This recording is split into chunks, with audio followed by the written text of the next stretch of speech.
ನಾವು ನೀಡಬಹುದು ಅನ್ನುವ ನಿಟ್ಟಿನಲ್ಲಿ ಆಲೋಚನೆಯನ್ನ ಮಾಡಿ ಈ ನಾಡಿನಲ್ಲಿ ಎಷ್ಟೆಷ್ಟು ಇವತ್ತು ಪುಸ್ತಕ ಪ್ರಾಧಿಕಾರ ಇರ್ಬೋದು, ಅಭಿವೃದ್ಧಿ ಪ್ರಾಧಿಕಾರಗಳಿರ್ಬೋದು, ಅದು ಯಾವುದೇ ಒಂದು ಸಣ್ಣ ಟ್ರಸ್ಟಿಂದ ಹಿಡಿದು ಅದು ದೊಡ್ಡ ರೀತಿಯಲ್ಲಿ ಮಂಡಳಿಗಳಿರ್ಬೋದು, ಇವೆಲ್ಲವನ್ನು ಕೂಡ ರಚನೆ ಮಾಡಲಿಕ್ಕೆ ಒಬ್ಬ ಕ್ರಿಯಾಶೀಲ ವ್ಯಕ್ತಿಯಲ್ಲಿ ಆ ರಚನೆಯ ಆಲೋಚನೆ ಕ್ರಮ ಇದ್ದಾಗ ಮಾತ್ರ ಈ ದೇಶಕ್ಕೆ ಏನಾದರೂ ಆಗಲಿಕ್ಕೆ ಸಾಧ್ಯ. ಅಂಥ ನಿಟ್ಟಿನಲ್ಲಿ ನಮ್ಮಲ್ಲಿ ನಮ್ಮವರೇ ಆಗಿ ಅವರು ಮಾಜಿ ಮುಖ್ಯಮಂತ್ರಿಗಳಾಗಿರ್ಬೋದು, ಕೇಂದ್ರದ ಮಂತ್ರಿಗಳಾಗಿ ದುಡಿದಿದ್ದಾರೆ, ಅವರು ಸಚಿವರಾಗಿ ದುಡಿದಿದ್ದಾರೆ. ಎಲ್ಲಕ್ಕಿಂತ ಹೆಚ್ಚಾಗಿ ಅವರಲ್ಲಿ ಒಬ್ಬ ದೊಡ್ಡ ಕವಿ, ವಿಮರ್ಶಕರು, ಲೇಖಕರಾಗಿ ಇಷ್ಟು ಸಮಯ ಅವರಿಗೆ ಎಲ್ಲಿ ಸಿಕ್ಕುತ್ತೆ ಅಂತ ನಮಗನ್ನಿಸುತ್ತೆ. ಅವರು ದುಡಿಯುವ ಕ್ರಮವನ್ನು ಅವ್ರ ಜೊತೆಯಲ್ಲಿ ಒಂದು ದಿನವನ್ನು ನಾವು ಅವ್ರ ಜೊತೆಯಲ್ಲಿ ಅಡ್ಡಾಡಿದಾಗ ನಮಗೆ ಗೊತ್ತಾಗುತ್ತೆ ಅವರೊಳಗಿರ್ತಕ್ಕಂಥ ಕವಿ ಮನಸ್ಸಿರ್ಬೋದು, ಸಾಮಾಜಿಕ ಕಳಕಳಿ ಇರ್ಬೋದು, ಜನರ ಬಗ್ಗೆ ಇರ್ತಕ್ಕಂಥ ಅವರ ಪ್ರೀತಿ ಅಭಿಮಾನಗಳಿರ್ಬೋದು, ಮತ್ತು ಆ ಕವಿ ತನ್ನೊಳಗಿರ್ತಕ್ಕಂಥದ್ದನ್ನು ಪೋಷಣೆ ಮಾಡುವಂತಹ, ಉಳಿದವರನ್ನು ಬೆಳೆಸುವಂತಹ, ಅವರು ಎಷ್ಟು ರಾಜಕಾರಣದಲ್ಲಿ ಸಕ್ರಿಯವಾಗಿದ್ದರೂ ಕೂಡ ಆ ಸೃಜನಶೀಲ ಬರವಣಿಗೆಯನ್ನು ಅವರು ಬೆಳೆಸ್ಕೊಂಡು ಬಂದಿರತಕ್ಕಂತಹ, ಅದಕ್ಕೆ ಅವರ ವಿದ್ಯುತ್ಪೂರ್ಣತೆಯನ್ನು ನಾವು ಗಮನಿಸಬೇಕು ಅಂತಂದರೆ ಅವರ ಇತ್ತೀಚೆಗಷ್ಟೇ ಬಂದಂಥ ಸಿರಿಮುಡಿ ಪರಿಕ್ರಮಣ ದ್ರೌಪದಿಯ ಬಗ್ಗೆ ಇರ್ತಕ್ಕಂಥ ಅವರು ಬರೆದಿರ್ತಕ್ಕಂಥ ಮಹಾಕಾವ್ಯವನ್ನು ಅದು ಒಂದಲ್ಲ, ನಮ್ಮಂಥ ಸ್ವಲ್ಪ ಅರ್ಧ ಬುದ್ಧಿ ಇರ್ತಕ್ಕಂಥವರಿಗೆ ಪದೇ ಪದೇ ಓದಿದಾಗ ನಮಗೆ ಒಂದು ಪುಣ್ಯ ಅಂತ ಅನಿಸುತ್ತೆ. ದ್ರೌಪದಿಯನ್ನು ಆಳವಾಗಿ, ದ್ರೌಪದಿಯ ಶಕ್ತಿಯನ್ನು, ದ್ರೌಪದಿಯ ಸ್ವರೂಪವನ್ನು ಅರ್ಥ ಮಾಡಲಿಕ್ಕೆ ನಮಗೆ ಅವ್ರು ನೀಡಿರ್ತಕ್ಕಂಥ ಕೊಡುಗೆ, ಅವರಿಗೆ ಸರಸ್ವತಿ ಸಮ್ಮಾನ ಕೊಟ್ಟಿರ್ತಕ್ಕಂಥದ್ದು ಮೂರ್ತಿ ದೇವಿ ಆದರೂ ಇವೆಲ್ಲವೂ ಕೂಡ ಕಡಿಮೆ ಅಂತ ನಮಗನ್ನಿಸುತ್ತೆ.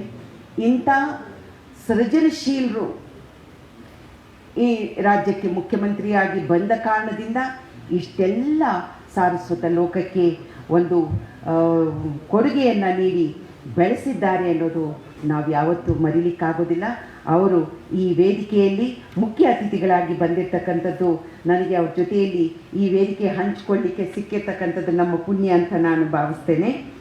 ಹಾಗೆ ಒಂದು ತುಂಬ ಖುಷಿಯಾಗ್ತಕ್ಕಂಥದ್ದು ಇಷ್ಟೆಲ್ಲ ಕಾರ್ಯಕ್ರಮಗಳ ಬಗ್ಗೆ ಇಲ್ಲಿ ವಿವರಣೆಯನ್ನು ನೀಡಿದರು. ಇಷ್ಟು ಈ ಪುಸ್ತಕ ಇರ್ಬೋದು, ವೆಬ್ಸೈಟ್ ಇರ್ಬೋದು, ಪುಸ್ತಕಗಳನ್ನು ತಂದಿರ್ತಕ್ಕಂಥದ್ದು, ಇವೆಲ್ಲವನ್ನು ನೋಡುವಾಗ ಅದರ ಹಿಂದೆ ನನಗೆ ಕಣ್ಣಿಗೆ ಕಾಣಿಸ್ತಾ ಇರೋದು ಈ ವೇದಿಕೆಯಲ್ಲಿ ಕುಳಿತಿರ್ತಕ್ಕಂಥ ಈ ಮೊದಲ ದಿನದಿಂದ ಇಂದಿನವರೆಗೂ 25 ವರ್ಷಗಳ ಕಾಲ ಆ ಒಂದು ಅಭಿವೃದ್ಧಿ ಕನ್ನಡ ಪುಸ್ತಕ ಪ್ರಾಧಿಕಾರವನ್ನು ಗಟ್ಟಿಗೊಳಿಸಿ ಜನರಿಗೆ ಪುಸ್ತಕವನ್ನು ಹೆಕ್ಕಿ ತೆಗೆಯುವಂತಹ, ಸ್ಫೂರ್ತಿ ಹುಟ್ಟಿಸುವಂತಹ ಕೆಲಸವನ್ನು ಮಾಡಿ ಎಂತೆಂಥ ಗ್ರಂಥಗಳನ್ನು ತಂದಿರತಕ್ಕಂಥ ಮಹಾನುಭಾವರು ಈ ವೇದಿಕೆಯಲ್ಲಿದ್ದಾರೆ. ನಮಗೆ ಹೆಮ್ಮೆಯಾಗುತ್ತೆ. ಅವರು ಸಂದರ್ಭದಲ್ಲಿ ಕೊಟ್ಟ ಕೊಡುಗೆಯ ಮುಂದುವರಿಕೆ ಭಾಗವಾಗಿ ಇವತ್ತು 25 ವರ್ಷವನ್ನು ನಾವು ಕಾಣ್ತಿದ್ದೀವಿ. ಅದರಿಂದಾಗಿ ವೇದಿಕೆಯಲ್ಲಿರ್ತಕ್ಕಂಥ ಆ ಎಲ್ಲ ಮಹಾನುಭಾವರಿಗೂ ಕೂಡ ನಾನು ನನ್ನ ಹೃತ್ಪೂರ್ವಕವಾದಂಥ ಅಭಿನಂದನೆಗಳನ್ನು ನಾನು ಸಲ್ಲಿಸ್ತೇನೆ. ನಿಮ್ಮ ಕೊಡುಗೆ ಅಪಾರ. ಯಾವುದೇ ವ್ಯಕ್ತಿ ತಾನು ಹೋದ ಜಾಗದಲ್ಲಿ ತನ್ನ ಒಂದು ಛಾಪನ್ನು ಮೂಡಿಸಿ ಅದನ್ನು ಬೆಳೆಸಿದರೆ ಅದು ತಾನಾಗಿಯೇ ಬೆಳ್ಕೊಂಡು ಹೋಗುತ್ತೆ ಅನ್ನೋದಕ್ಕೆ ತಾವೆಲ್ಲರೂ ಕೂಡ ಅಡಿಪಾಯವನ್ನು ಹಾಕಿಕೊಟ್ಟು ಹೋಗಿದ್ದೀರಿ.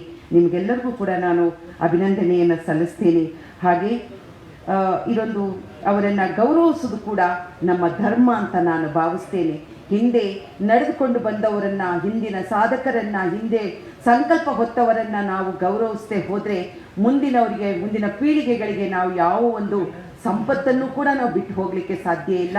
ಆದ್ದರಿಂದ ವಸುಂಧರರವ್ರಿಗೆ ನಾನು ಮತ್ತೊಮ್ಮೆ ಅಭಿನಂದನೆಯನ್ನು ಸಲ್ಲಿಸ್ತೇನೆ. ಈ ವೇದಿಕೆಯ ಮುಂದಿರ್ತಕ್ಕಂಥವರು ಅನೇಕ ಗಣ್ಯಾತಿ ಗಣ್ಯರು ಇವತ್ತು ಈ ಸಾರಸ್ವತ ಲೋಕಕ್ಕೆ ಬಹಳ ದೊಡ್ಡ ಕೊಡುಗೆಯನ್ನು ನೀಡಿರ್ತಕ್ಕಂಥವ್ರು, ಓದುಗರನ್ನು ಹಿಡಿದಿಟ್ಟಂಥವ್ರು, ಪ್ರಕಾಶನವನ್ನು ಸುಂದರವಾಗಿ ಕಟ್ಟಿಕೊಟ್ಟಂಥವ್ರು. ಇವತ್ತು ಎಂಥ ಚಾಲೆಂಜ್ ಇದ್ದರೂ ಕೂಡ ಕನ್ನಡಕ್ಕೆ ಆದ್ಯತೆಯನ್ನು, ಕನ್ನಡವನ್ನು ಓದಿ ಎನ್ನುವಂಥ ಕನ್ನಡದ ಮನಸ್ಸುಗಳನ್ನು, ಕನ್ನಡದ ವಿವೇಕವನ್ನು ಇವತ್ತು ಅವರ ಹೃದಯದ ಒಳಗೆ ಹೋಗಿ ಅವರಿಗೆ ತಲುಪಿಸಿ ಆ ಪ್ರಯತ್ನಗಳನ್ನು ಮಾಡಿರ್ತಕ್ಕಂಥ ಅನೇಕ ಸೃಜನಶೀಲ ಸಹೃದಯರು ತಾವೆಲ್ಲರೂ ಬಂದಿದ್ದೀರಿ. ವೇದಿಕೆಯ ಮುಂದಿರ್ತಕ್ಕಂಥ ಎಲ್ಲರಿಗೂ ಕೂಡ ನನ್ನ ನಮಸ್ಕಾರಗಳನ್ನು ನಾನು ತಿಳಿಸ್ತೇನೆ. ಗಾಂಧೀಜಿಯವರು ಒಂದು ಮಾತನ್ನು ಹೇಳ್ತಾರೆ, ಪುಸ್ತಕಕ್ಕಿಂತ ದೊಡ್ಡ ಮಿತ್ರರಿಲ್ಲ ಅನ್ನುವಂಥ ಮಾತನ್ನು ಗಾಂಧೀಜಿಯವರು ಹೇಳ್ತಾರೆ. ಬಹುಶಃ 1817ರಲ್ಲಿ ಕಲ್ಕತ್ತಾದಲ್ಲಿ ಶ್ರೀರಾಮ್ಪುರದಲ್ಲಿ ಅವರು ವಿಲಿಯಂ ಕೇರಿಯವರು ರಚಿಸಿದಂಥ